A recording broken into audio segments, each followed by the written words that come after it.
둘 셋. 안녕하십니까. 산마열혈입니다. 송독수 교수님과 제10판 신민법 강의 1162페이지 채무인수의 효과 보도록 하겠습니다. 산마열혈TV 7차 추천 부탁드리고 유튜브 구독을 권합니다. 로마자 3번 채무인수의 효과 양각 1번 채무이전. 채무인수가 있으면 채무는 그 독립성을 유지하면서 채무자로부터 인수인에게 이전한다. 그리하여 전 채무자는 채무를 면하게 된다.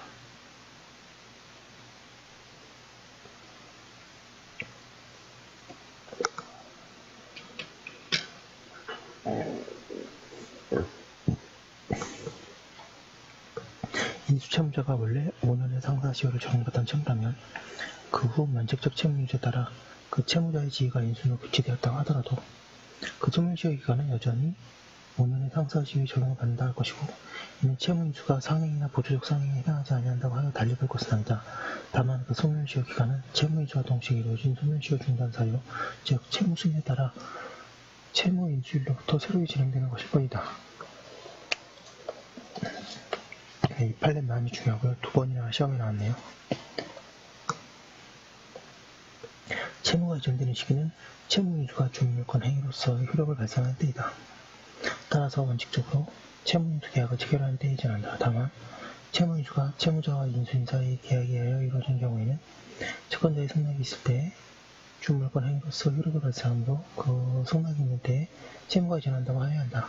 그런데 채권자가 이 승낙에 의사표시가 없으면 채무를 인수한 때에 소급하여 그 효력이 생긴다. 즉 소급효가 인정된다. 그러나 이 승낙의 소급효는 제3자의 권리를 해하지 못한다. 양각 2번 항변권의 이전. 인수인은 전 채무자가 가지고 있던 항변으로 채권자에게 대항할 수 있다. 그 결과 인수인이 채무의 성립, 존속 또는 이행을 저지 또는 배척하는 모든 사유를 주장할 수 있다. 그러나 인수된 채무의 발생 원인이 되는 계약의 취소권, 해제권과 같이 그 계약의 당사자만이 가질 수 있는 권리는 행사할 수 없다.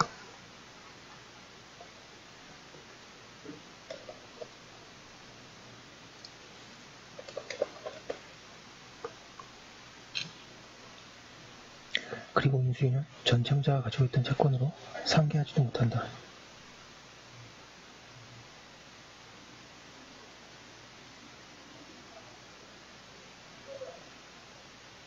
한편 채권 인수인의 경우 인수인이 전 채무자가 가지고 있던 항변사유로서 전 채권자에게 대항할 수는 없다.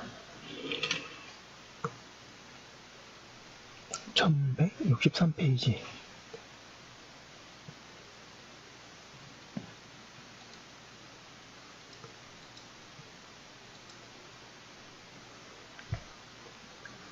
채무인수계약은 구채무자의 채무의 독립성을 유지하면서 신채무자가 이를 부담하는 것으로서 이 사건에 있어서 권심이 확정한 바와 같이 원, 피고, 소의 핫땡땡에 대한 3자가 합의하여 소의 핫땡땡의 원고에 대한 160가마의 채무를 피고가 인수하여 원고에게 직접 지급하기로 한 이상 특별한 의사표시가 없으면 채무인수인은 피고로서는 구채무자의 소의 핫땡땡이가 원고에게 대항할 수 있는 항변사유나 또는 채무인수 계약 자체의 무효, 취소 또는 해제 기타의 항변사유가 있는 경우에 그 항변의 사유로서 채권자에게 대항할 수 있을지언정 채무인수인은 피고가 구채권자인 소의 핫땡땡에 대한 항변사유로서는 채권자인 원고에게 대항할 수 없다.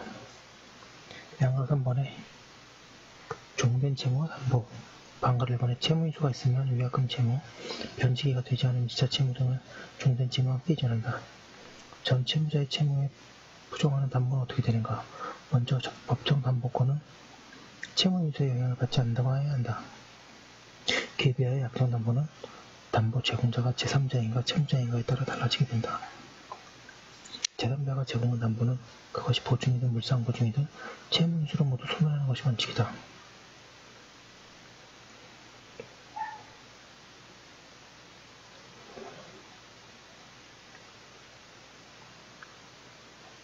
그러나 보증이나 물상보증인이 채무인수에 동의한 때에는 소멸하지 않는다.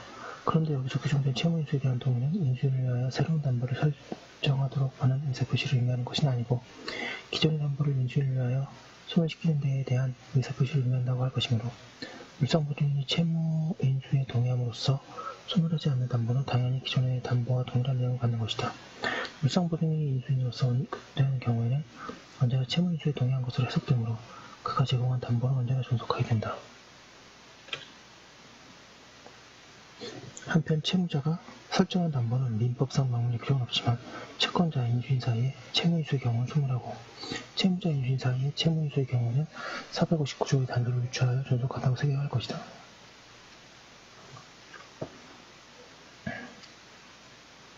판례해 보겠습니다.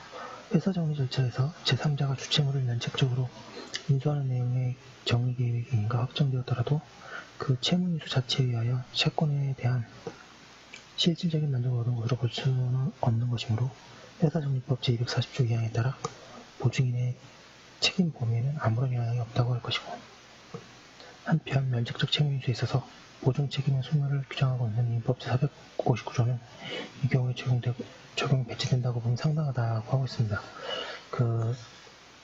지금 채무인수의 효과 같고요. 채무인수 효과는 당연히 채무 이전, 이게 제일 중요하죠. 네, 여기까지 했던 거 잠깐 멈추기 전에 법조문을 다시 한번 보겠습니다.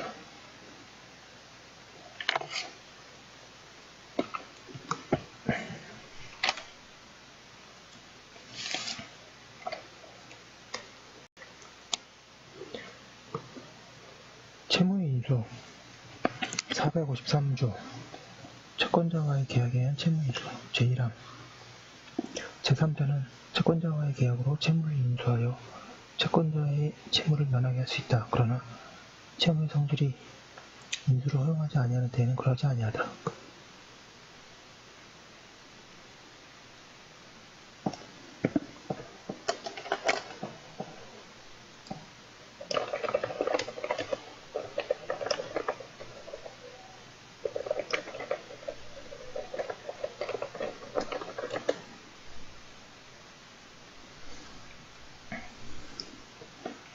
(545조) 채무자와의 계약에 의한 채무인수 제1항 제3자가 채무자와의 계약으로 채무를 인수한 경우에 채권자의 승낙에 의하여 그 효력이 생긴다. 제2항 채무자의 승낙 또는 거절의 상대방은 채무자나 제3자이다. 제455조 승낙 여부의 최고 제1항 전조의 경우에 제3자나 채무자는 상당한 기간을 정하여 승낙 여부의 확답을 채권자에게 초과할 수 있다. 제2항 채권자는 그 기간 내에 확답을 바라지 아니한 때에는 거절한 것으로 본다. 제456조 채무인수의 철회 변경 제3자와 채무자 간의 계약에 의한 채무인수는 채권자의 승낙이 있을 때까지 당사자는 이를 철회하거나 변경할 수 있다.